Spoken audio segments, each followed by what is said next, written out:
Happy holiday season greetings. It's good to see all y'all. Bulls took a blowout loss to the short-handed Bucks, but we are in the holiday spirit. So we're going to break it all down for you. My guy C-Red Fred, main man Will Purdue, DJ Katie on the ones and twos. She's going to press a button right about now.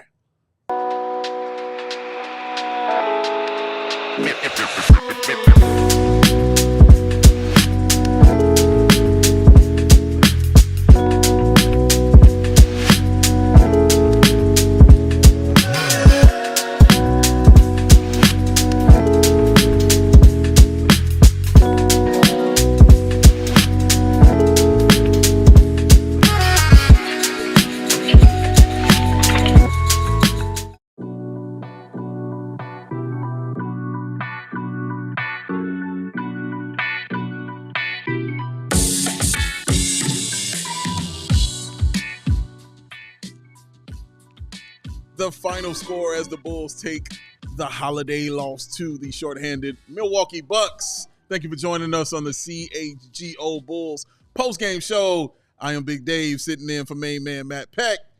That is the main man over there, C-Red Fred. That's the other main man over there, four-time champ Will Purdue. Katie Duffy behind the scenes, making sure everything comes out clean.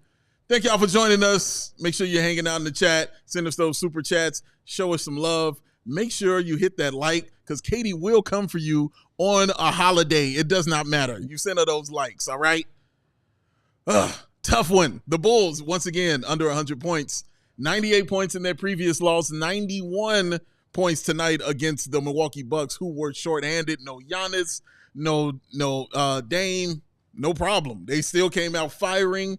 Their three-point percentage was off the charts. Their defense was really, really great. The Bulls were definitely cold from the three-point line. Even though this was their 30th straight game of the year, having 10-plus threes, which is a franchise record, they still could not score. Jalen Smith was one of your best players tonight coming up off the bench for him. And, yeah, the Bulls struggled, T-Red Fred. Yeah, I mean, you can't fight the math. They outscored us. They had 8 more three-pointers than we did. They shot over 40% from three. We shot 20%. It's really a simple game when you get down to it, when you start shooting like that. I mean, it's just incredibly frustrating, though. And I'm really starting to get concerned that, you know, I hear a lot of people talk about, like, oh, this is just like 2017-18, where we had Niko Mirotic come out and, you know, really ruin our chances to get like a Luka. Thanks, Nico. It's nothing like 2017. That team started out 3-17. Nico comes back and he plays great when he's no pressure on him, like he always did. But the other guy who played awesome was Lauri Markkanen, who was a rookie. Yeah. The two guys, and we still were able to turn Niko Mirotic into a first-round pick. Are we going to turn Zach LaVine and Vooch into a first-round pick? Heck no. This is completely different. The guys that have really been the impetus for this run has been Vooch and Zach LaVine, two guys that they're trying to move. So this is a full-fledged disaster, and I just have serious concerns about, you know, where we're going to be at the end of the season. Fred.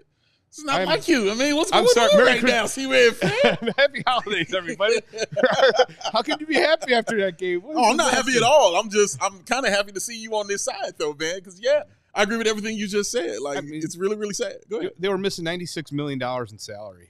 This is why you don't overpay. Gary Trent Jr. is 25 years old. He averaged for his career 13 points per game. This is why you don't overpay Patrick Williams by $5 million, or you don't overpay Vooch by $3 or $4 million. That $8 million, Gary Trent Jr. makes $2 million a year. Hello, like, what are we doing? Like, we it's a hard cap basically now in the NBA, so we better start counting every dollar. It's just a complete disaster. And a game like this, I know we're supposed to celebrate with losses. I don't mind losing. I do mind losing when we lose like this. It's like a gut punch. What's the difference for you when you can't take this kind of loss as opposed to any old kind of loss? Well, I just think this was an embarrassment. We were basically all healthy.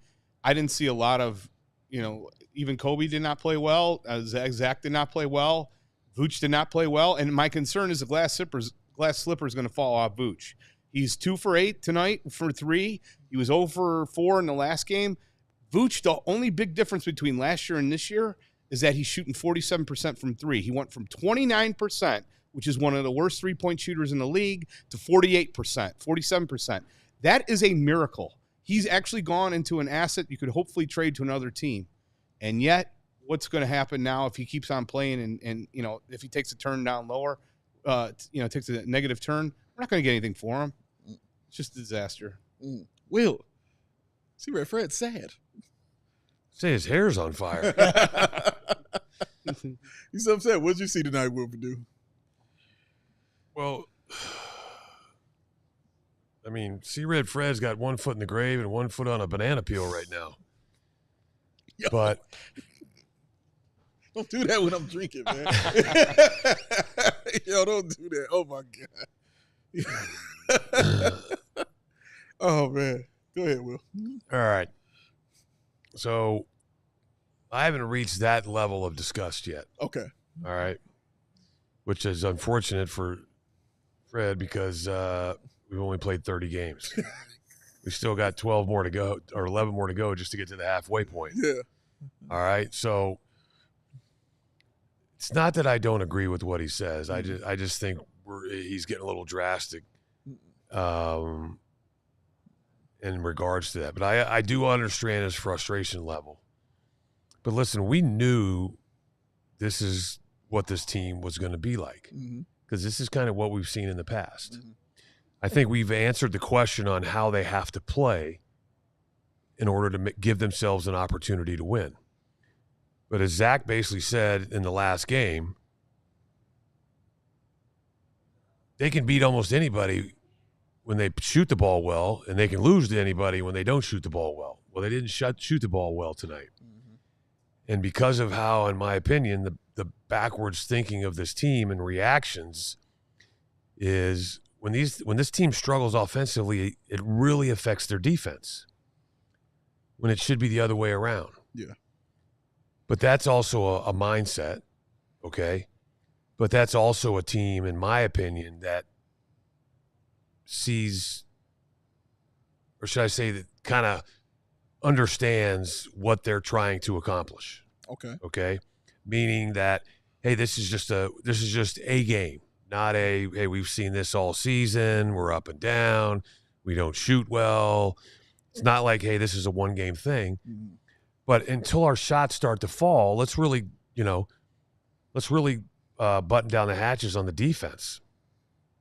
But if you look at it, you see that, it's not like the Bucks shot extremely well. They shot 46%, but they shot 43% from three, 18 of 43. Cooking. But the thing is, unlike that Boston game where they won in Boston, I didn't really see him running guys off the three-point line. I didn't see him getting out and contesting shots.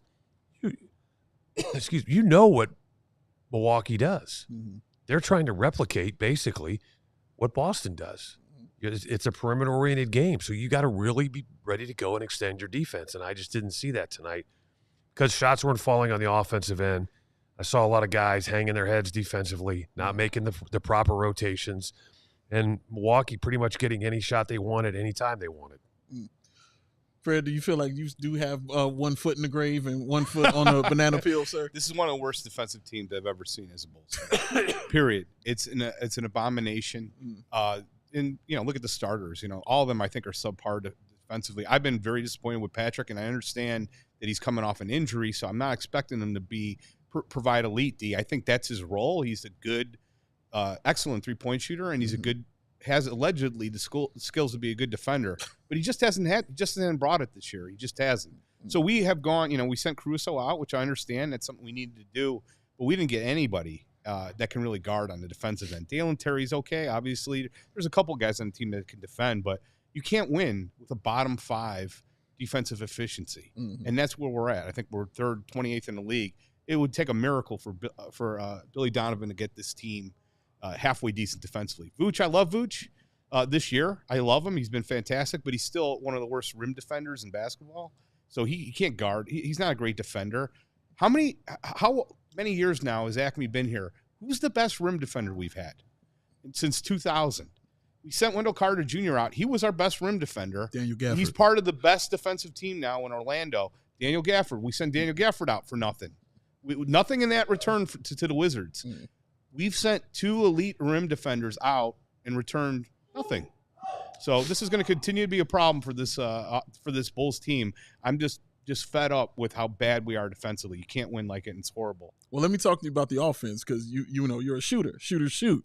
So another game though where 40% from the field, 20% from three for the Bulls. You talked in pregame about Coby White and how you're not putting so much on him, and you just know he's going to kind of come out of those things. He had an okay game, 10 points. He had the 2 rebounds, the 3 assists, but 4 of 11 from the field, 2 of 6 from the 3-point line, and 3 turnovers for him. Also tonight, he was a minus 13. So just another tough game for Coby. What are you attributing these things to? Because, again, a lot of fans see Coby playing like this, and they're like, this is a slump. And I feel the same way. Like, this is a slump that he's in, but you continue to say you don't feel like he's worth that attack, but then you still come and attack a guy like Vooch, who's out here putting up these numbers, and you still come after him. What's the difference? Well, what am I missing here from UC Red Fred? Well, number one, I mean, Coby White makes $12 million a year. That helps. Okay.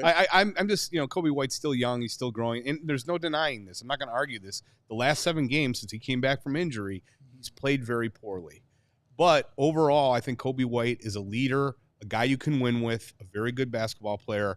And I'm not going to, and as Will correctly pointed out in the pregame show, he does have a tendency to get in some negative, poor streaks. But big picture, I still believe in Coby White. I don't think he's a problem. And as I said, if you called every GM in the league and said, who do you want on Chicago Bulls? Who's of most interest to you? It's Coby White and Io. End of story. You might say Manas Buzelis, and Buzelis is, there's definitely a lot of signs that he could be good.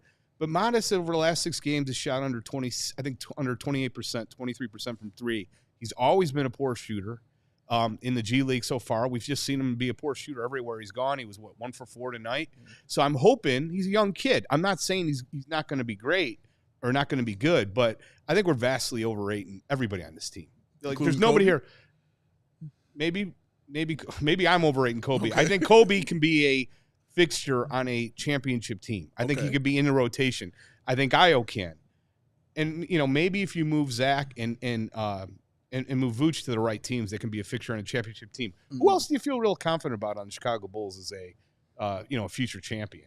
Are we talking about just the younger players on the team? I mean, Io is the main one that comes to mind when I think of just a piece on a really good team or a championship team because of the IQ he walked in here with from day one. Yep. So it really wasn't so much of his scoring because he wasn't even a great 3-point shooter when he walked in. He turned himself kind of into one, a more consistent one, I should say, as he's going along. But he does every single thing right. Like, there's nothing he really does wrong. Let's stop there. Io makes $7 million a year. Coby White makes $12 million a year. $19 million a year. As I said on this show a year ago, flex. I think we have something here in the backcourt where we have 2 guys on a bargain deal. And what do? We take our most valuable asset in Alex Caruso, and instead of trading him for draft picks, we take in Josh Giddey, who's another guard. How many guards are on this team? 10? It's insane. Are we ever going to put a power forward to compete with Patrick Williams outside of Lauri Markkanen? That was the only guy that we've ever had to compete with him. Who's the other power forward on this team? It's a complete joke how we've ignored our front court. I've talked way too long. I'm sorry. The legend. Hey, one thing I else got to say. I just want to say that Will Perdue has brought me more joy in like a year, like of my youth, than this Bulls team under Acme has brought in the last 4 or 5 years. So thank you, Will, for that. Merry Christmas. Yes. I'm glad I could help. Yeah, all right. Thank you, bro. My job is done here. Wipe those hands, man. Well, Will, how do you feel about it? Like, do you feel the same way? Like, there's nobody on this team that could be like a championship contender. Like, these guys are just who they are, and there's no room to grow. No, I think it's so. Like I mentioned in the pregame, it's just this team has individuals that have talent, have specific skill sets, but to me, it doesn't really feel like at the moment this team fits together. It's like we've got a lot of square pegs that we're trying to jam through a round hole. Okay? Like he's talking about. We were having the conversation about P. Will. So tonight, 13 points, 4 rebounds. You're starting to get the inkling and the feeling that, he's going to be a career 10-5 guy. And occasionally have that game, where he gets 18 or 20. Okay? Vooch, we know exactly what he is. I think listen, I kind of chuckle when Fred's talking about Vooch not being a good rim defender. He's not. But at some point, you just have to accept the fact that he's not and move on. That's not what he's out there for, okay? Now, I think that he's gotten a little better, but also he's at his best when he's getting touches on the offensive end. He wasn't getting a lot of touches tonight. Still took 16 shots, but I thought they missed him in a lot of opportunities, okay? Coby White, we've touched on him. Zach LaVine, I think he could fit well. I mean, like, that's kind of like this. Let's just take the Denver situation, for example. I think Zach would fit perfectly with the Denver Nuggets. Perfect. Okay? Yeah. But can you, as an organization, if you're going to go with Zach LaVine, you pretty much got to push all your chips to the end of the table. And then can you justify paying him that much to be your third option? And possibly your fourth option? That's going to be tough. Okay. It's saying the right thing to your fans that, hey, this guy, we're trying to put ourselves back into contention. We feel like Zach LaVine, yes, he's making $40 million a year, can be that guy. And yes, that's putting us in a very bad position from a salary cap standpoint. But when we look at what's available out there, he's our best option. You applaud an organization for sticking their neck out. Okay. Because you think about, basically, you put any player with the Joker, they're going to be better than what they are right now. Absolutely. Period. Amen. And we know how well Zach can shoot the three. I mean, he's shooting over 40% this year, right? Even though today he was 1 for 6, right? That's an anomaly. But it also, and listen, I'm not saying he wasn't, but just when you watch the game and the body language and the effort, it didn't really seem like he was truly engaged. I don't know if he was just frustrated. I know Zach comes to win. Because I want to stop you because I do have a question about that body language. I want to hit this break first, but I do have a question about that body language, man. We're going to get into that. Will Gottlieb is going to join us from the UC as well. Make sure you hit that like button on the other side of this. Circa Sportsbook, ladies and gentlemen, whether it's pro or college, the app to bet football is Circa Sports Illinois. Circa Sports! It's sports betting the way it should be. Circa Sports Illinois has high betting limits, low holds, and exceptional customer service, my favorite. Bet on all your favorite teams in every game this season. Spreads, props, futures, or in-game, Circa Sports has it. Fund and bet like a pro from anywhere, anytime in Illinois. Download your new bookie today at circasports.com. Must be 21 and over. Gambling problem? Call 1-800-GAMBLER. You know what you need to be doing right now, C-Red Fred? Going to Circa Sports. No, embracing chill. Oh, embracing chill too. You need to embrace chill a little bit. At the same time. Same time. Yeah. Responsibly, kids. Because between work, social media, and the choices life throws our way, it's no wonder we're more worked up. Coors Light celebrates rising above and choosing that chill mindset. Why not turn that rained out barbecue into the Will to Go Gottlieb and Will Purdue 824th annual karaoke house party? Banging. Oh, come on, Will. Or after a tough loss, settle scores with the ice cold peace offering. Make the choice to choose chill, then reach for a Coors Light. It's that mountain cold refreshment, because when those mountains serve blue, oh yes, you know what to do. Cold lagered, cold filtered, cold packaged for a smooth finish. Hey, Dave. Yes, sir? Do they make it in IV? Oh, just for you, Will Purdue? Maybe so. Or when you can embrace the chill mindset, I know that, and crack open a frosty cold Coors Light. That mountain cold refreshment, Will, is crisp and refreshing as the Colorado Rockies. Make the most out of those times to choose chill, choose Coors Light. Get it delivered straight to your door via Instacart by going to CoorsLight.com/CHGO Basketball. That's CoorsLight.com/CHGO Basketball. Celebrate responsibly. Coors Brewing Company, Golden, Colorado. I hate to say this, but unfortunately, because Peck decided to join the pregame show. Okay. And brag about how he was in the hot tub having a beverage. Yes. I kind of have this vision of him shriveled up like a prune after falling asleep like Kramer and Seinfeld. Yeah. The heater broke. The water's 52 degrees. Putting his shirts in the oven. Core temperature. I'm frozen to my core, Jerry. Oh, my goodness. Will Purdue, ladies and gentlemen, 4-time champ, C-Red Fred. Katie on the ones the and bad twos. part is Big Pet's day, not even here to CHGO protect Bulls. himself. That's true, but you're going to get them shots off anyway. Will. It ain't matter if he here or not. You're going to get them in. Pew, pew. Let's go. Oh, I'm in Will That's Verdue's the brain. clip. I'm cutting that clip. We're keeping Yes, that. please. I'm in Will Verdue's brain, and I'd rather enjoy it. Oh, well, I wanted to when you were talking about the body language. There's a lot of space for Ren up there. When you were talking about the body language for Zach, I found that interesting because Zach is always struck as one of those players, just watching him throughout the years since he's been here. He kind of wears it when stuff isn't right or stuff is going wrong. Like, he's not a guy – like, Coby is different. Like, I look at Coby White, I can't tell by the way he plays, the way he moves, if he's slumping or not. He's kind of even keeled the same kind of way. I know when he makes a big play or a big dunk, he gets hyped like that. But guys like Zach, you see it on their face. You see it in the way they're sitting. You see the way they're walking, that things are not going right and things are upsets me right now. I'm starting to kind of see that these past few games with Zach. It was like after that Boston game, you started seeing that stuff from him. And it kind of worries me and scares me. So I just wanted to ask you if you're seeing the same thing from him and if that's something that we should be concerned about. Well, let me preface this about Zach with something here real quick. I remember 2 years ago,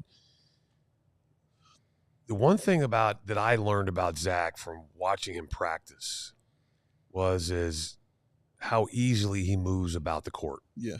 Okay. At times it looks effortless. Yes. And one of the things that I've learned is those type of players are just really hard to evaluate.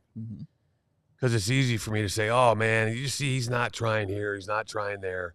When actually, because of how athletic he is, that's actually the opposite of the case. But because he's not going on a heater and dropping 16 straight, we think there's something wrong. Okay? I have a tendency to judge more stuff. Is he sprinting back after a turnover or a missed shot? Okay. Or is he jogging back? Is he fully engaged in a play, or is he does he get caught watching the ball? Does he jeopardize the defense by, trying to go for the steal but doesn't get it and then doesn't re-engage and get himself back into the play? Yes, sir. There's certain things that you kind of have to use as markers, because just by watching him, because sometimes I use the term, he kind of glide when he's going really well. It's like he's gliding. Yeah, agreed. Because he can just do some things that I never was able to do, never will be able to do, and he's just at a different level when it comes to athletic ability. Effortless, yeah.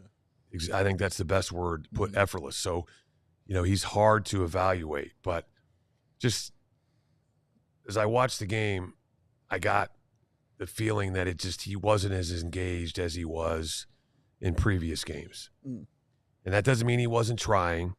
I mean, we don't know. There's so many things now that go into the equation as far as what's happening off the floor, on the floor. Is he got a nagging injury that we don't know about? He just didn't look like he was right. And I'm not sure what that is.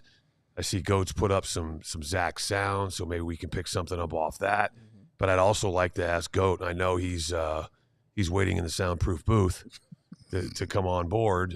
But that might be a perfect question for him as well. All right. Well, I'm cool with perfect questions. So let's see if we can get some perfect answers from the perfectly coiffed Will the Go Gottlieb. I am excited to see the quaff.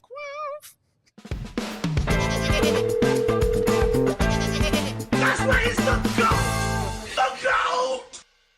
On the Go Talk Hotline, ladies and gentlemen, holiday edition. Welcome in the one and only Will the Goat Gottlieb, live from the UC. How are you, my friend?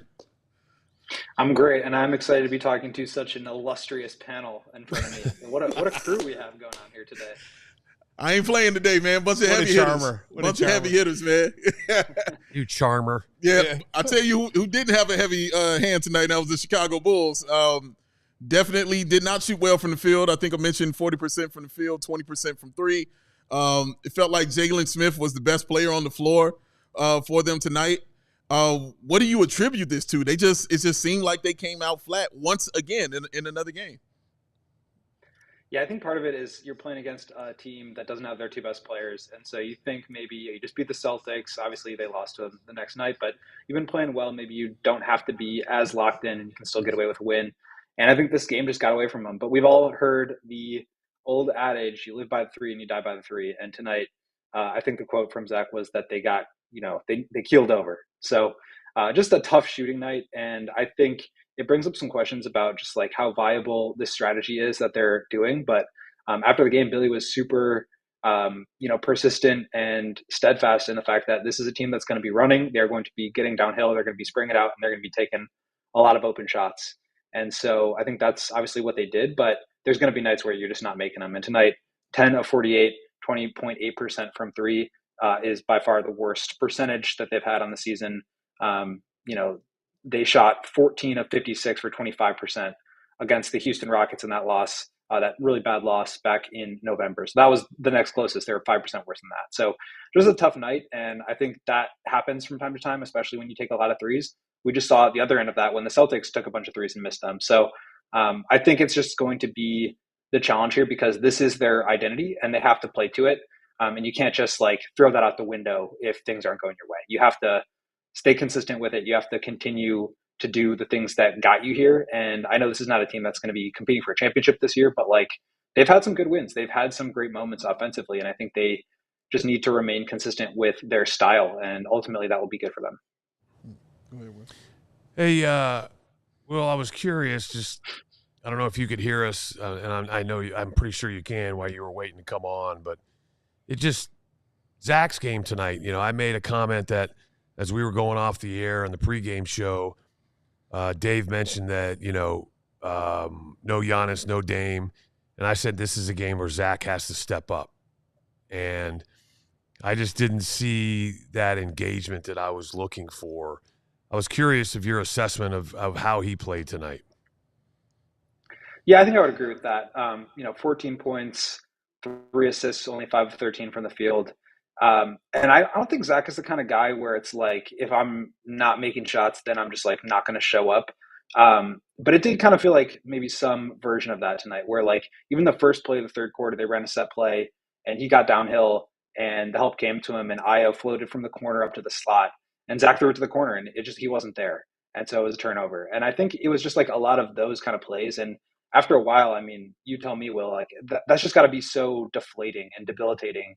And I think that they tried to stay consistent with their style, like I mentioned, but I don't know. I just feel like it's hard to stick with that and continue to do those same things when so much of it is not working.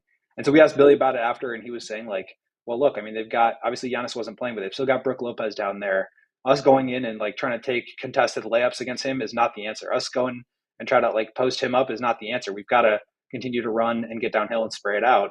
And I think there's just going to be those games. And so I don't want to place it all on Zach because obviously he was not the only one that didn't have his best game tonight. But I think that's got to take it out of you as a shooter to consistently see the ball not go in and then have to come up and try to keep doing it. And so I think that style can wear you down a little bit. Is that though, to me though, listen, let me be very clear. It's not all on Zach. But does it kind of seem like that's this team's identity, the frustration factor of when their shots aren't falling, how they let it affect their effort on the defensive end when it should be the opposite way around?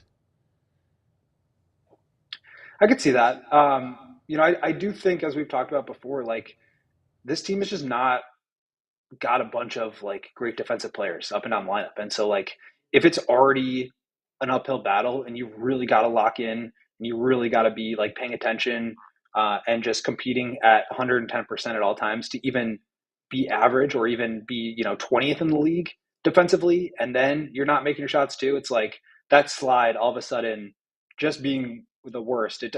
Even if you're last, you could still be so much further down from the rest of the pack that it can just make you look that much worse. And so I do think that's a problem. I think it's a roster construction issue. Modest had some nice blocks. Patrick had a one that was actually, I think, called a foul, but he had a couple of plays where he was trying to create some defensive events and just get the team out in transition. But I just didn't feel like they had any of that going. And when that's happening and then your players are not like defense first players to begin with, I feel like it's easy for the bottom to kind of fall out. And it felt like that's what happened tonight. Well, first of all, great to see you. You look awesome as usual. Great to see you, Freddie. One of the greatest guys in the world. Is there a bigger difference in Doug Gottlieb and Will Gottlieb? It's amazing. Talk about the anyhow. No relation. Wow. I do got to ask you. Modest has hit the rookie wall at about 100 miles an hour the last 7 games. He had a rough game against shooting tonight. He's shooting under 28% over the last 6 games. I'm kind of the mind, but there is still a big clamoring from the fans to get him more minutes. Where are you with that? Because I do think there is a risk here that no matter how confident he says he is, if you put him up against some of these players and he continues to struggle, you can ruin a kid like that. What say you? I think that's a really interesting point. And in fact, we just walked in the locker room and Coby was talking to him about that. He said, "You're hitting the rookie wall, man. Like, I can see you're a little tired." And Modest was like, "No, I'm fine. Like, I'm just, I'm fine. Like, I'm ready to go."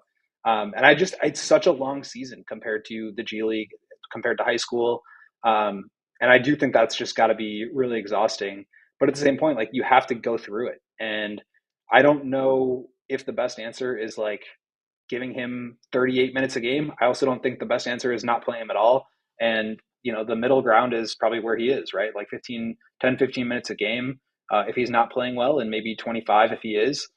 I feel like that's kind of in the right range for him, as much as I would want to see more of him, because I do think it's important to get him those minutes. But I do think for Modest, like I've said this before, his superpower is his confidence. I don't think that's going anywhere, but I do think that it can be tough on a guy if you're exhausted, if you are, not making your shots, if things aren't going your way, and it's just been a long season. I can see how that would be really draining too. And I do think the Bulls need to be careful. So this is the first time that it had really occurred to me that that's kind of what could be going on. And it sounds like same for you, where it's just like, it's a long season and there has to be a fatigue factor here. And it's not like he had like really figured out the league anyway. And like one thing Billy used to say about Io in his second year was like, he got off to a great start. He was, thrown in the deep end, playing a ton of minutes after there were some injuries, and then the rookie wall hit. But like he was playing really successfully, and defenses adjusted to him. And I think that was the rookie wall for him. For Modest, it feels a little bit different. Like it's more about the physicality of the game, and we know he's like very skinny. Like, can he continue to go up against Bobby Portis in the post, against other fours like him, where it's physically really exhausting for him? And I don't think he would admit it. Like he didn't even admit it to Coby in the locker room. But I definitely agree that there's an element of that. And I think it's true for like a lot of these guys because they're just playing so fast. I mean, they're running so much more than they used to. They're getting up and down. They're playing a lot faster. They're just running a lot more. There's so many more possessions per game than there were in the past. And I think over a long period of time, that is going to start to get really draining. One more follow-up. In the pregame, we kind of were debating what player on this team do you think would garner the most interest in a trade? Like I argued that it was Coby, no matter how bad he's played in this month.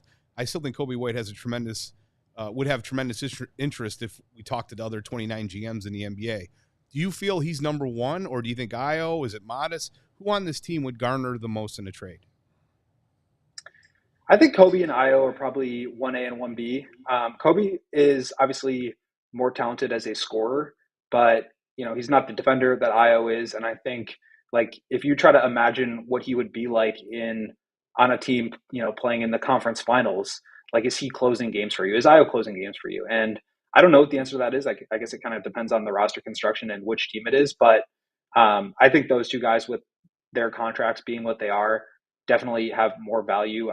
Certainly the Bulls are looking to move Zach and Vooch and Lonzo. Those guys don't really fit the timeline, whereas Io and Coby do. And so I don't know if they will get traded or whether the Bulls are even really thinking about that. But just in terms of like, if there's a team out there who really wants a Zach LaVine, but they can't get up to $40 million, well, maybe they could get up to $13 million and trade for a guy like Coby, who gives you maybe 80-85% of what Zach can do for, a quarter of the price.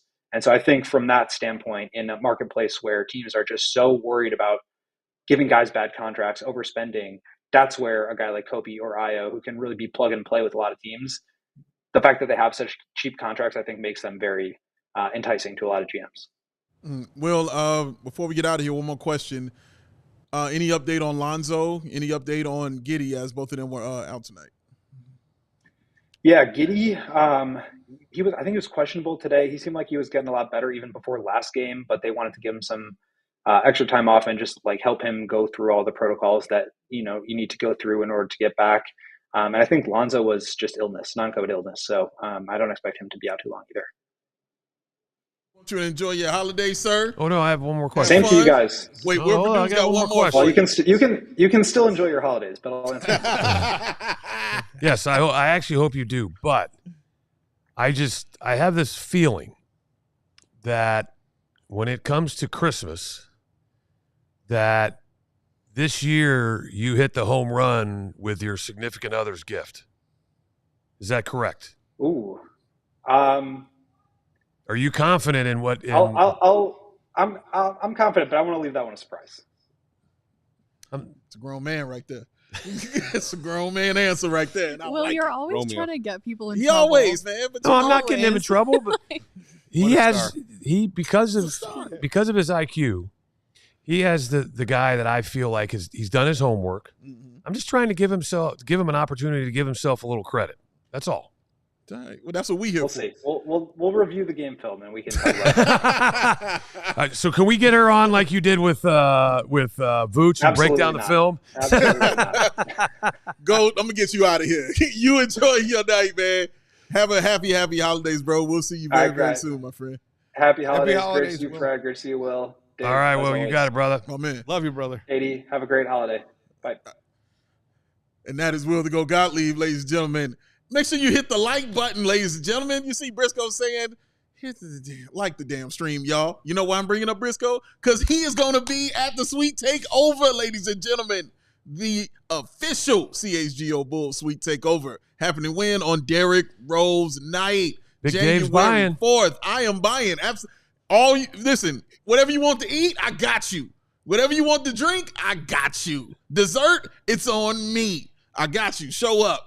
January 4th, Bulls versus the Knicks. Derrick Rose night will be one of the best nights, probably the best night for the Chicago Bulls will be January 4th. That is going to be absolutely phenomenal, and we want y'all to experience it with us, man. We will all be there. Like I said, all the amenities, and don't forget the swag bag, because the swag bag will be there also. You get that D Rose hoodie in there as well. Ooh. And a bunch of other stuff in that bag for you. The one with the rose on the Yes, front? sir. Oh. One with the rose on the front, man, is Will Purdue official. Make sure they get my size right. Come on now. That's called gigantic. It's tall. Because he's tall. But yes, it will be in the bag. Come hang out with us, man. I cannot wait to see y'all, hang out with y'all, have some drinks with y'all, some laughs, talk about the Chicago Bulls, and talk about Derrick Rose, because it is going to be a night for him and a night for Chicago. This is a great last-minute Christmas gift. If you haven't gotten anything for that loved one or like one in your life, this is what they need right here, man. And if you become a diehard, guess what? You'll save $100 on this event. $100 off immediately. Gone. Pow. Out of there. Do it. Get it. It's awesome. I can't wait for this. I'm so excited. Oh, I'm so excited. Let's take a break. When we come back, we're going to continue with this discussion, because I'm sure C-Red Fred has got some more things he want to get up off of his chest. That is a guarantee. Festivus. I saw the book, man. He not playing. Be back after this. Very life. Give me the life. Looking for a perfect way to elevate your day at Very Life Dispensary. They have everything you need, from premium cannabis products to expert advice. Whether you're new to cannabis or a connoisseur, thank you very much, their knowledgeable bud tenders are here to help. With 8 convenient locations across Illinois, discovering your perfect experience has never been easier. Verilife proudly offers a price match guarantee, ensuring you get the best value by matching local competitors' prices on eligible products. Bless you, sir. Don't miss out on their latest deals and exclusive offers only at Verilife Cannabis stores and online at verilife.com. And if you place your order online, you can still redeem the code CHGO25 at pickup to receive that discount. That's CHGO25 in store, and receive 25% off of one regular price item. Restrictions apply. Verilife, give me the life. Katie, Matt's not here, so I'm a little sad. Aw. Because, you know, this is No, my you're favorite time is I get to discuss ComEd. This is what I need them for. Will Purdue don't want to talk about it with me. Dave, do you want me to talk about ComEd with you? Oh my God, Katie, thank you so much.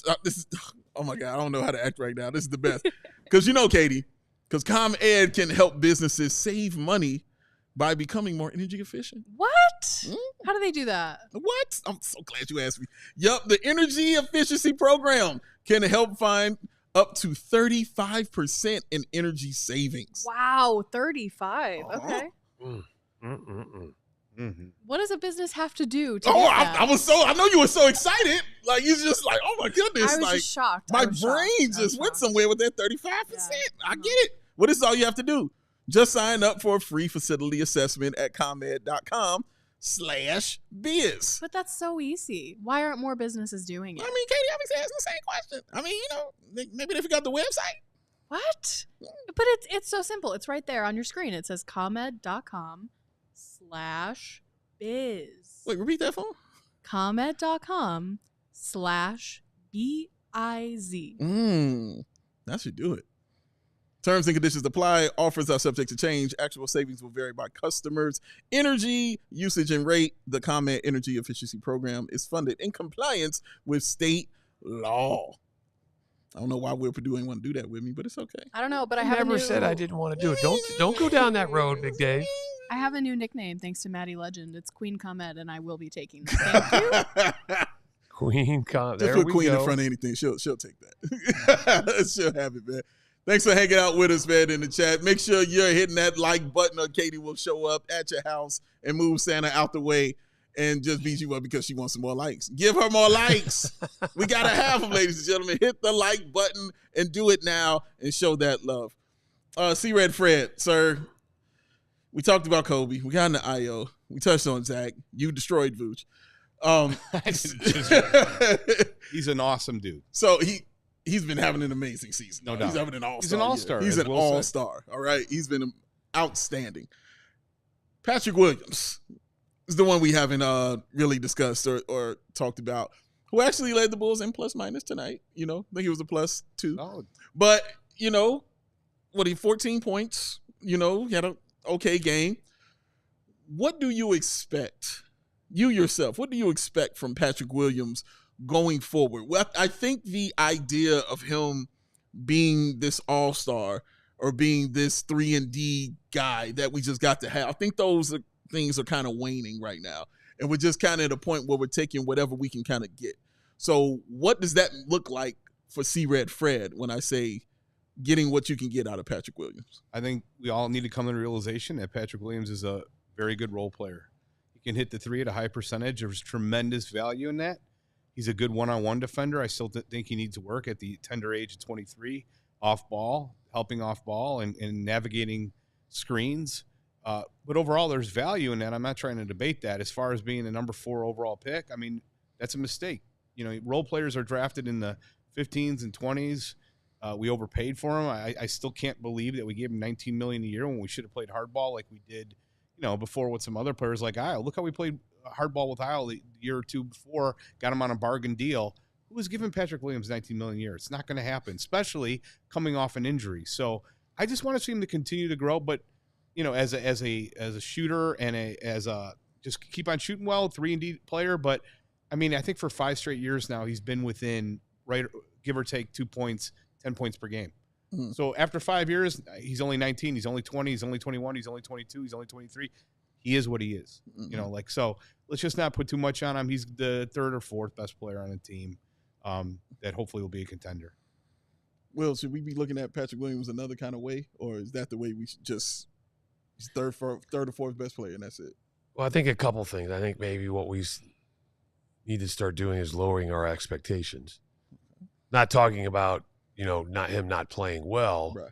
But I think we need to look past the body, right? Because when we see him physically, we're like, man, just start licking your chops because you're like, that dude right there, man, that's what you're looking for. Mm-hmm. But I'm not sure the mentality matches the physicality. Mm-hmm. Okay. 100%. I do know that they've made some changes as far as how they're approaching, working with him off the floor with, Peter Patton and his crew. Yeah. Okay. So we kind of, have to give him a little time to see if he can adjust and they're trying to make some changes to try to change his approach, his mentality, his toughness, things of that nature. But I think just kind of what we're seeing now, a 10.5 rebound kind of guy that, I think is Fred talked about, is a solid individual defender. Mm-hmm. Unfortunately, he gets put on a lot of matchups where it's a tough go Mm-hmm. when he's having to guard guys like Modest, or he's having to guard from Boston the other night. Tatum. Tatum. Mm-hmm. That's a tough situation right there. Yeah. So let's continue to try to, keep an open mind, even though it can be a little frustrating. And hopefully, we keep, and that's the other thing, we keep waiting for that breakout game. But, we just haven't seen it. Sam Darnold. Would you like to share with everybody what your wager is? As far as Patrick Williams, yeah. Well, they know the bet. They know what the bet is. I bet 2 months ago, the crew, that Dalen Terry would hit 6 threes before Patrick Williams scores 20 points. And you can see it right there. And, when I put this out, everybody, what are you talking about? You're crazy, because they didn't really get what I was truly saying. Yeah, it sounded like that, Katie. But they didn't really get what I was truly saying. It's not that I truly believe that Dalen Terry will hit 6 threes. It's that I have zero faith that Patrick Williams will score 20 points. That's what it's saying. So I would have said 10 threes, honestly. I would have done 10 threes and been done with that, man. But, yeah, let's take this break, though. I want to come back and I want to say some more about Patrick Williams. But let's take another quick break. It'll be our last one, and then I'll wrap this up, and then we'll talk about some more Patrick Williams because I got a little more to say about that man. Whoa. It's not me, Will. It's not me. But we are sponsored by the Chicago Sports Network, the new home of the Blackhawks, Bulls, and White Sox games. CHSN will broadcast more than 300 live games per year across the Blackhawks, Bulls, and White Sox, and will feature a full lineup of original Chicago-focused sports content. They are Chicago-based, they are Chicago-built, and they are Chicago to the bone. And they're bringing it to every corner of Chicago across our beautiful 77 neighborhoods and beyond. At CHSN, Chicago comes first. Visit chsn.com for more info on how to watch Bulls, Hawks, and Sox games all season long. And after you finish watching those games, tune into the post-game shows of all 3 of those teams right here on CHGO. And why don't you get yourself a vehicle? I mean, it's the holidays. Go and grab yourself one. Uh-oh. And the place you do that at, you know what's coming. It's my man Ray. Ray Chevy, ladies and gentlemen. Because with 2025 right around the corner, right now is your chance to save big on your next vehicle. The model year-end sales event is going on right now at Ray Chevrolet.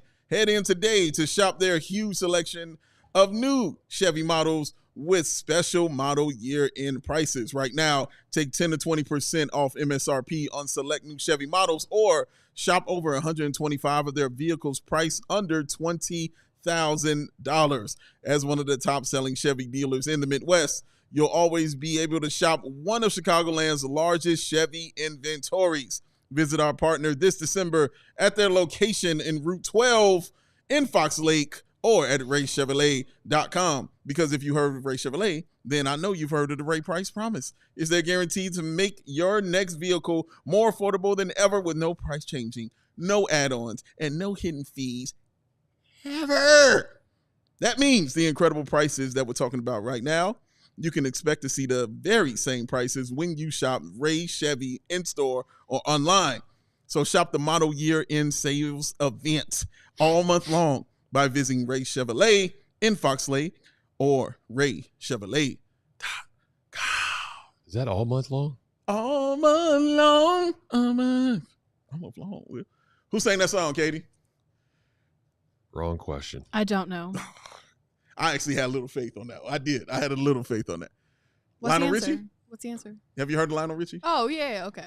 Please don't say you know him because of Nicole Richie. No. Okay. No. All right. I wouldn't have connected the name and the song. Okay. It's all right. It's Yeah, all right. See, you know who Lionel Richie is. She knows who Richie Rich is.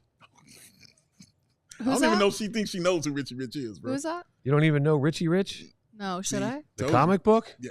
Comic books? She don't read comic books. I'm not saying she reads comic books, Her but generation didn't do comic books. Well, I am in never in a mind. cave. Come on, Katie. No, Katie, finish No, it. I was gonna say that's not the kind of literature that I find myself reading. Don't back yourself in that corner.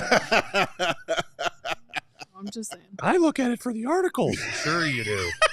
Hey, whoa.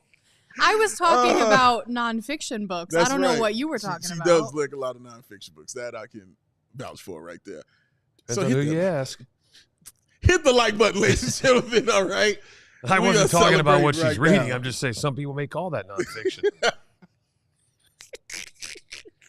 I can't take him nowhere. I can't. I try, but he showed me the 4 rings, and I'm like, all right, fine, you can go. But yes, hit the like button. Show us some love. Thanks for hanging out with us as we continue this talk here. I wanted to say this about Patrick Williams, man, because you don't know this, but I've been on a no excuses tour this season for Patrick Williams. Before the season started, that was it for me. It was like listen, DeMar's gone. You got your money. You know what I mean? You got, you're 5 years in. You're healthy. Like, there's really no more excuse. Now it's time to see it. Now, saying that, I still don't think he's 100%. Okay. But, Will, here's the thing. Even when he was 100%, I didn't see it. So what I'm saying, though, with Patrick, and again, I wouldn't even be like this on Patrick if he didn't want this for himself, because he said these things. He was like, oh, I think I can be an all-star in this league. And then he came out and doubled down on it and said, well, now that I know I can be an all-star, and said, I think I can be all-NBA in this league. Well, those are lofty goals. Those are high aspirations. Every NBA player should have them. What are you doing to attain them? What are you doing to get to them and to step up to those goals, I should say. Everything has seemed mental, and you touched on that, Will. Everything has seemed mental about Patrick Williams. My dad used to always tell me life is 90% mental, 10% physical. And everything I see from Patrick Williams feels like a mental move, from how he takes his shot, from when he decides to go to the rim, for how he wants to take over a game, for when he decides to actually drive to the bucket and do stuff. Everything, you can watch him sit there and think, and you're watching him do it, and sometimes it leads to overthinking, and sometimes it's just simply the wrong thought. Absolutely. It became frustrating, but I've given up on that frustration because I think, like you said, Will, people have to lower their expectations now. Now you have to understand exactly the player that you don't think he is, but the player that he actually is. Because maybe he sees himself differently than what we see. And like you said, quit looking at the body of him. You know what I mean? Just sit there and watch the game. He struggles dribbling. Like when he tries to go between his legs and make a move to go to the bucket, he struggles doing these kind of things, man. That's what's more frustrating to watch when I sit there and watch, because I see a guy with all these tools and all that stuff and things like that, but he can't do the basic things correctly, and it gets frustrating after a while. So, yes, Patrick has the size. Yes, Patrick has the three-point shot. Yes, Patrick is a solid defender and all those things. But from what he was brought in here to be, in my opinion, he's underachieved. And now we just have to be at a point to where we're just accepting of who he is out here on this floor. Yeah, my red flag for Patrick Williams goes back to 2021 in May. At the end of the season, and this is an actual quote, that he goes up to Thad Young, and Thad Young asks Williams, "Do you want to be great?" And Williams replied, "Yes, I want to be great." He asked, "What do I need to do to be great?" And I remember reading this quote. Number one, why are you asking Thad Young what it takes to be great? Because as much as I love Thad Young, he's not great. Yeah. Number two, by 19, every kid I've coached at the younger levels in high school, every kid I've talked to who I thought could be great knew exactly what it took to be great, and that's to work harder than anyone else and to have a complete desire to destroy your competition. He doesn't have the latter. I don't know if he has the former. It's clear that nobody comes out of the womb shooting 40% from three, so he put a lot of work in to get to be that good, but he's just not a killer.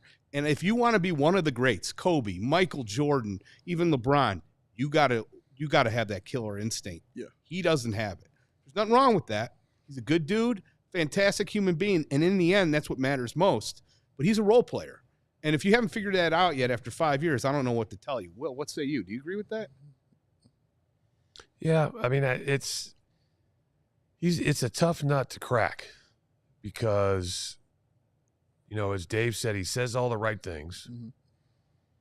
I know he puts in the work in the off season because I've seen it firsthand. Mm-hmm.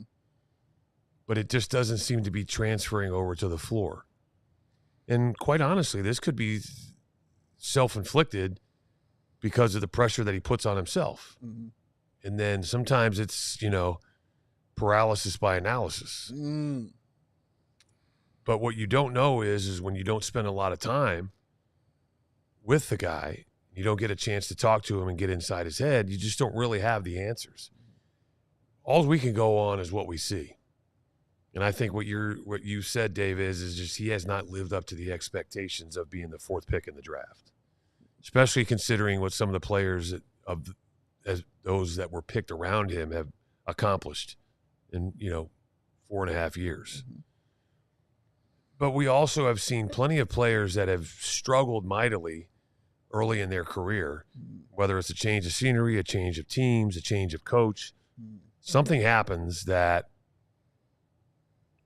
makes things click for an individual. Mm-hmm. I don't think we give up on him, but I think what we do is we change our assessment of who he is and what our expectations are. Yeah.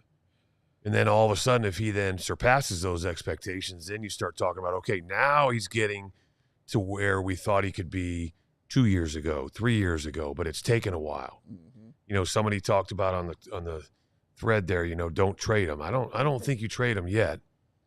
And I know a lot of people are talking about, what you paid him, basically $19 million a year. Mm-hmm. That's a very tradable contract, and It is. quite honestly, that's for what the league pays now. That's kind of average. Mm-hmm.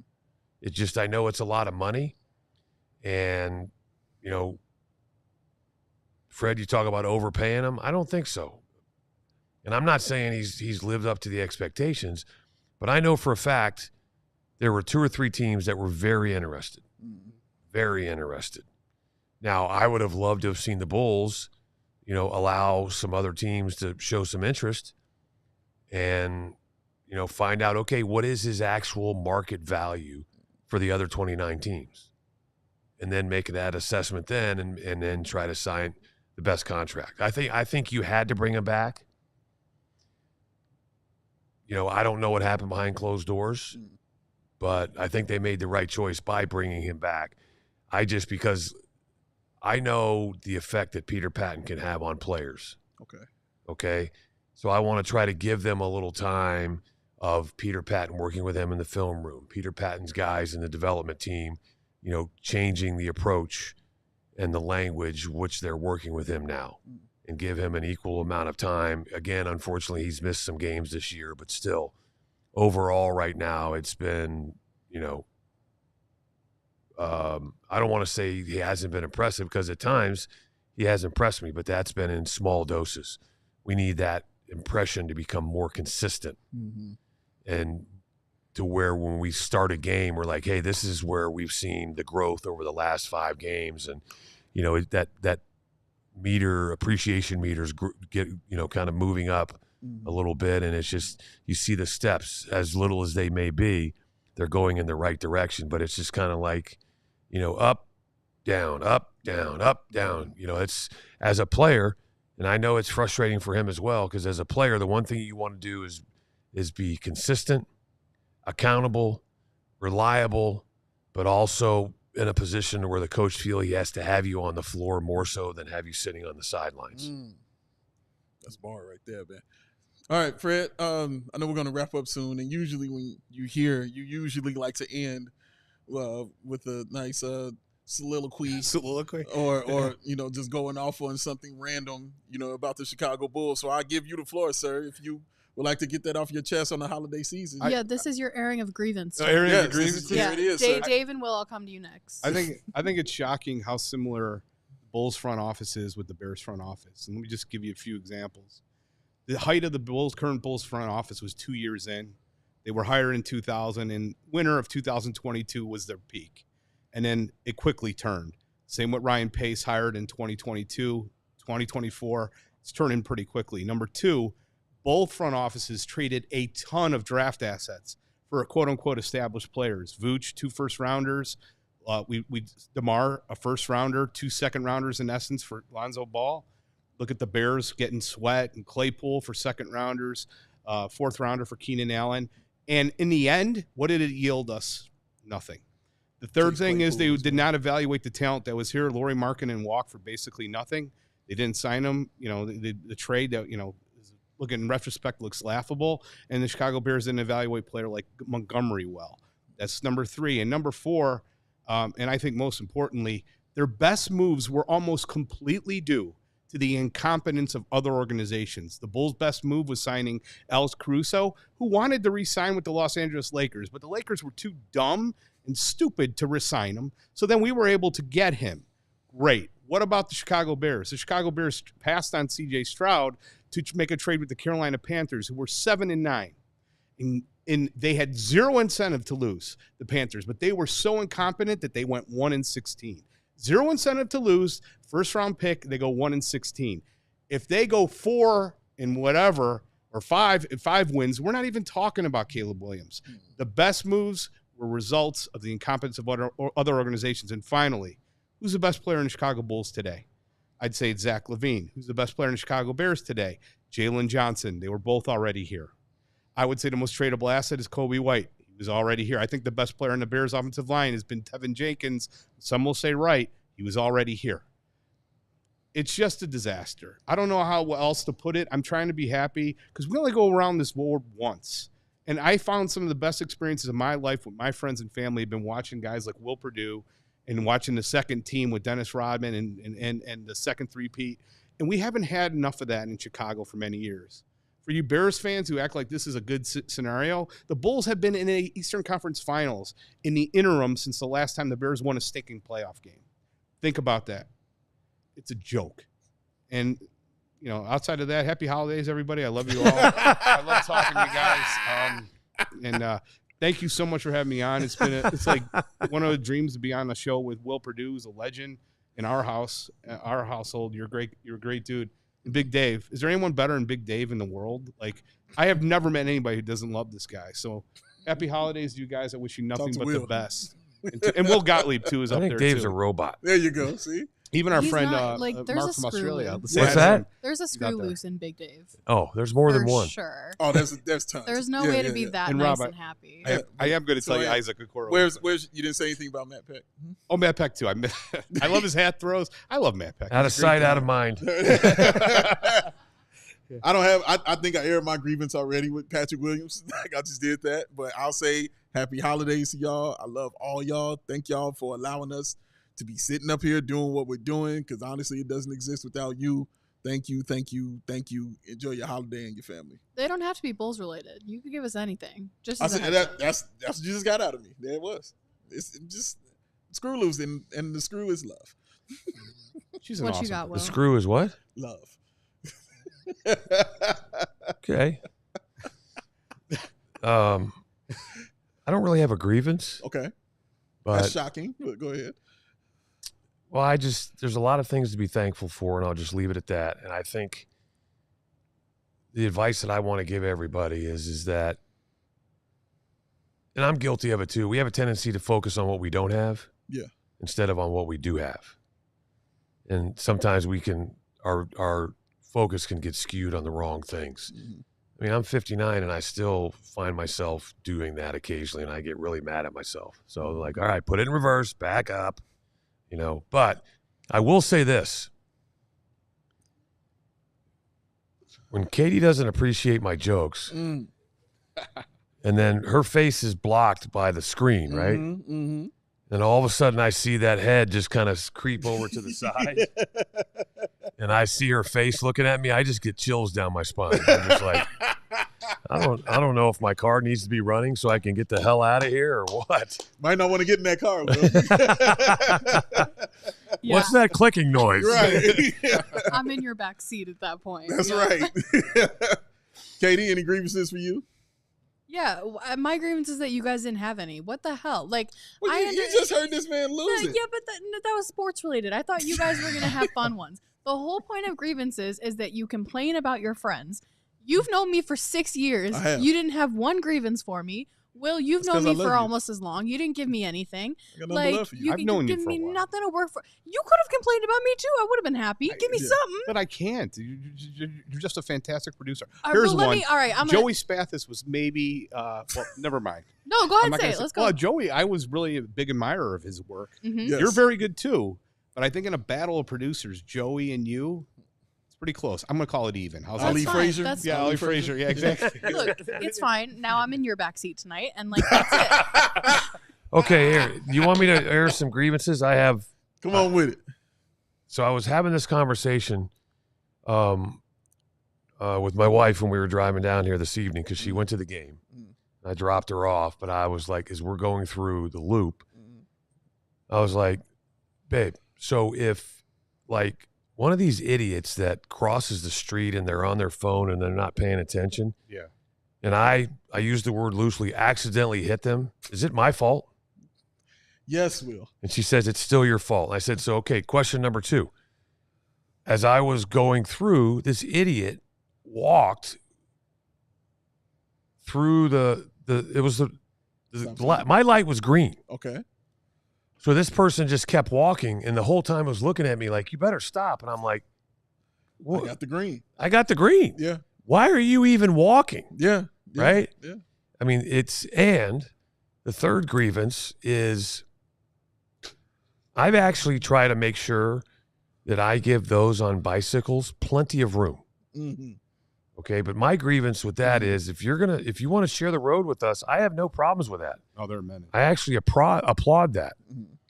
But if you blow through a stop sign and then almost hit me and then reach out with your fist and hit my car and cuss me out because it was my turn to go and I see you coming and I know you're not going to stop, that's if you're going to ride your bike on the road, follow the rules of the road. Because you give those that do follow the rules that ride a bike a bad name. And then when I accidentally make you a hood ornament, it's my fault. Okay, so Will's grievance is vehicular homicide of people riding their bikes and crossing the street. That and those on the scooters. Yes, and the scooters as well. Yeah, so anybody not in a car, Will doesn't like you, and he needs you to obey. No, it's not that the I don't rules. like you. Just You need him to obey the rules, abide by the rules. It's not that difficult. or he will hit you with his car. I got one more. Accidentally. Okay, you got one Why more. Now is- we're rolling. why this is this just- your fault, This is Katie. what I wanted. This is what you Thank need. you. Go These ahead. commercials during NFL games are so idiotic. The Little Caesars commercial with Justin Jefferson is he's eating a pizza in his house in full pads, full uniform. Will, have you ever had a pizza at your house in full Bulls gear by yourself? Yeah, after you won the championship. Maybe, probably not, right? I mean, like that's insane. Who's wearing? No, but shoulder probably I've pads? had one in a hotel room There you go. See, All right. it happens. post game. All right, It maybe happens. I'm- That's the maybe- feats of strength right there, ladies and gentlemen. Yes, you feel better. Not really. It irritates the heck out of me. I don't think you should eat pizza in full pads. Period. Especially in your own house. It's dumb. And what's that other commercial where the guys are throwing the phones in the air and they're catching it and then they're throwing it down for Geico? The I other ain't seen one, this the other commercial, I've State never laughed Farm. once at a Progressive commercial. The same girl has been doing it for 20 years. She's good. I've never chuckled. I've never smirked. What the heck is going on with this Progressive commercial? Well, I I guess hope we you guys got a weren't new trying to get nickname it. for C Red Fred. What's that? Chuckles. I hope you guys weren't trying to get them as a sponsor, but give me a call. I got some ideas on better commercials, starting with Will. We love you, Progressive, and appreciate Yes, all the please good things that sign you us do up. for everyone. But thank you, Katie. Is there anything else you would like to add? Yeah, I got 2 here. All right. Okay. Number 1, because I know he's not watching. This is about my lovely best friend who I love dearly, and we've been best friends for a long time. Matt Peck. No, but my second one is about Matt, actually. So it's funny you say that. Oh, My lovely dear best friend, who I love with all my heart. When we go on a trip together and we split expenses, and then we calculate everything up at the end, and then we split it up. So I owed him $150 after this last trip to Italy that we took. flex. Now, in the spirit of the holidays, you would think that he would just wipe that debt, Oh, so you're trying to quietly make a suggestion. Wipe that debt? I Is that tried. what you just said? How much is the debt? It was $140. Oh, You said 150. Is it Well, 140 or it was- 150? okay, well, if you want the whole story, it was 157, and then we forgot to add. We forgot to add the cost. outrageous. Hold on, we forgot to add the cost of the Uber, so then it came down to $141. 141. So you would think, in the spirit of the holidays, he'd be like, you know what, Katie, here's your Christmas present. I'm gonna wipe your debt, and that's it. And he didn't. No. And that's my grievance. That's my number one. That's not a grievance. Number two is that It's a hope. Yeah, that's a wish. it can be two things. Number two is I mean, maybe he's going to call you on Wednesday and say, Merry Christmas. Right, give me my money. No, he's not going to. If he shows up at your door with a Grinch outfit, you know what he's looking for. Number two is that I came on here the other night and I told you all that I was violently hungover, and I didn't go into details about it. But my second grievance is that Matt was out with me that night with the group of us. It was me and Matt and a bunch of other people, and we invited Dave, but he didn't show up. Oh no. Which is rare. Yeah, well, Gottlieb was there too, you know? I understand. Doug or Will? Will. Oh, Doug. We'll talk later. Okay. Will was there. But anyway, Matt left at one point, dipped, did not say goodbye to me. And Irish then, goodbye? Irish goodbye. Well, he might have said goodbye to other people, but he didn't say goodbye No. to me. That's all I know. Matt taught me what this was because I had never heard of it before, Matt. Wait. Irish goodbye is when you just leave and you don't say anything to anyone. Then that's what he did. He That's- Irish goodbyed My me. man, Matt. He Irish goodbyed me, and I, at that point, definitely needed somebody to tell me to go home and go to bed, and Matt did not do that for me. And that's my Wait, grievance. Matt dips? He dips? Yeah, Irish That's what goodbye. he He did. taught me what it was. I'd never even heard I'm of it talking about before. like tobacco dip? No, man, we dip out to No. leave. Dip out. To dip. Oh, Lord. I understand. Did he dip out? Did he dip out on the tab? I don't think so. He did buy me a drink, I will say. Okay. Oh, man. He bought you the drink that pushed you over the edge. That's it. Probably. And then he was out. Yeah, Irish probably. goodbye. Oh, I hope he's out of that hot tub now. I mean, he's got to be 100 and 180 in there. It's about that. I don't like airport bathrooms. This is another pet peeve of mine.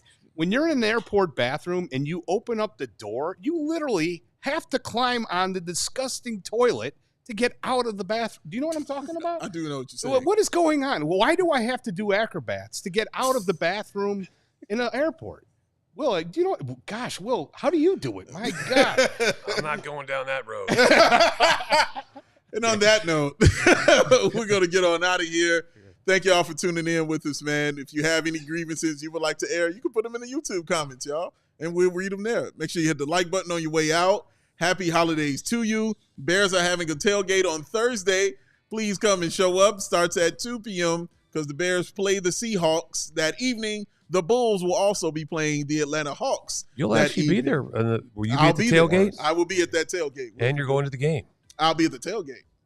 The Bulls game I got to do. Yeah, we have a Oh, game that's that right. night. Yeah, You'll be yeah, the yeah. I tailgate, got and the then you're Bulls coming. game. Okay, got it. Yeah. And make sure y'all hit us up. Again, Sweet Takeover, January 4th, Derrick Rose night. Come hang out with us, y'all. Buy the ticket. Come sit in the suite and enjoy it, man. Paul, we appreciate you, man. Amare, Mo, Briscoe, Joel, Julie, all Love y'all. Mo. Love Merry Christmas. Merry Happy Christmas, holidays. Happy Hanukkah. Happy Kwanzaa. All the beautiful things to you, y'all. Thank y'all. We love y'all. We Go out. Bulls. Peace. Ow. We all silly like the mayor.